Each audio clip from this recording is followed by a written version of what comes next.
What's going on YouTube? It's the kid Gowie back with another video. Now, the Houston Rockets have two of the most slandered players in the NBA on the same roster right now, James Harden and Russell Westbrook. But as of recent, Russell Westbrook has been getting most of that backlash, which brings me to this video.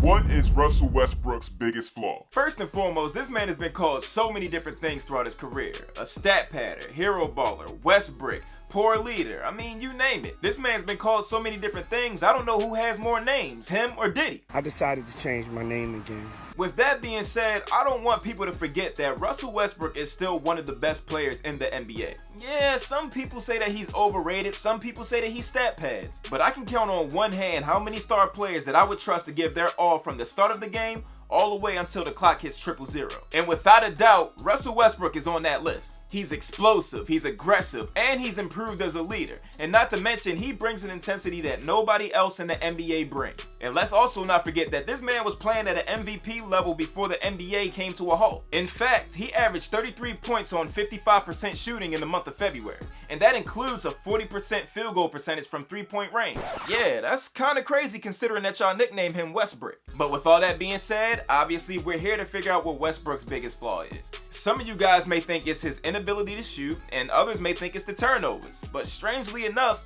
it's actually something that makes Westbrook. What? It's his pace. One thing about Westbrook is that he's going to keep his foot on the gas by any means necessary. I'm talking about if you was in the car with this man, your ass would be holding on to the handle, hanging on for dear life. And it's very ironic because this trait has made Russell Westbrook the dominant player that he is today. But as much as it helps him, it also hurts him at the same time.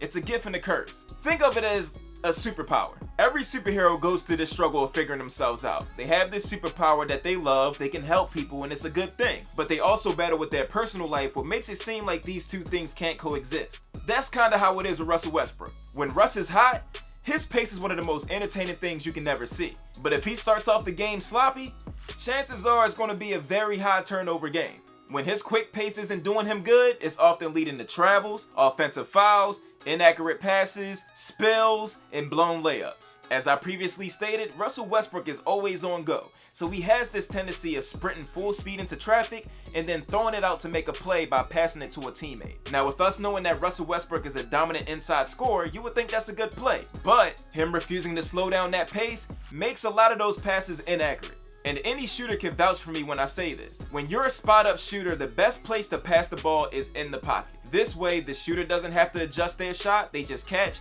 and release. So kids, just think of it as like simple math. Inaccurate pass plus inaccurate shot equals what the are y'all doing? Let's take this play from Game 6 against the Oklahoma City Thunder. Russell Westbrook has the ball, he decides to penetrate the paint and then dish it out, inaccurate pass. Now here's some clips of Russell Westbrook actually slowing down his pace and making accurate passes.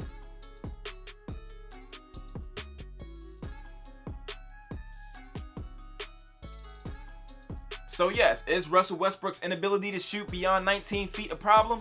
Yeah, it can be, but let's not forget, this man is still one of the best scorers in the NBA and he's doing most of his scoring inside the paint.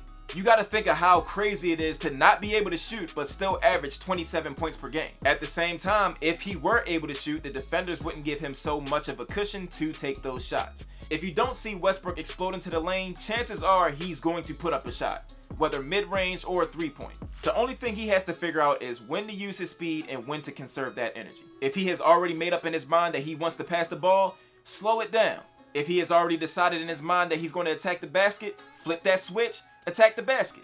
But at the end of the day, like I said, his gift also happens to be his curse. So thank you all for checking out this video. Make sure you press that subscribe button, and also be sure to check out the merch at thekidgowie.com. Get yourself a t-shirt and, support the boy. And one more thing, always remember, it's only entertainment.